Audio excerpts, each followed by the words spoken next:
Blood Myth: A Historical Account of the 1967 Daoxian Cultural Revolution Massacre by Tanhe Chen. Chapter 3: The People's Court. Execution Notices. Let's step into the chilling reality of Daoxian in 1967.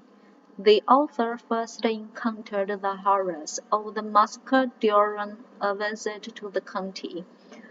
What they discovered was deeply unsettling: evidence of systematic, state-sanctioned killings conducted under the guise of justice. One of the most shocking discoveries was the presence of execution notices plastered across town, issued by the so-called Poor Peasants' Supreme People's Court.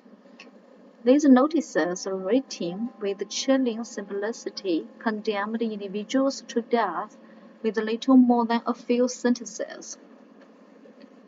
The charges were vague, often accusing victims of resisting ideological transformation or opposing the revolution. Their names were marked in red ink, symbolizing their imminent fate. At first, the author found it difficult to believe that such an institution could exist. An entity with the power to sentence people to death in such a crude and public manner. But as they delved deeper, they realized that for the local residents, this was nothing out of the ordinary. Killings were rampant, with the authorities justifying them through relentless propaganda, labeling the victims as class enemies who threatened the revolution. The streets of Daoxian reflected a haunting transformation. What was once a bustling county had become a place of fear and silence. Storefronts were few, people were cautious, and signs of destruction from the Cultural Revolution were everywhere.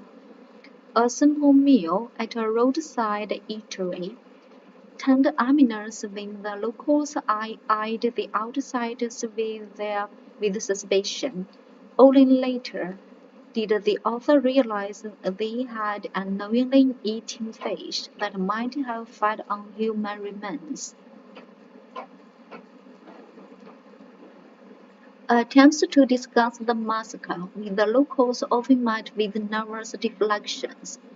Some, however, whispered of the mass killings, sharing stories of entire families wiped out, and even the use of explosives to eliminate class enemies in gruesome public spectacles. Despite the enormity of these crimes, justice remained elusive. The massacre was treated as a sensitive topic, with officials preferring to let time bury the truth. Survivors and witnesses carried the burden of silence, while the perpetrators walked free, often reintegrated into society without consequence. This chapter serves as a harrowing reminder of how propaganda and fear can transform ordinary communities into arenas of violence. It also highlights the eerie silence that followed the bloodshed, with officials' records either lost or suppressed, leaving the survivors to bear the weight of forgotten atrocities.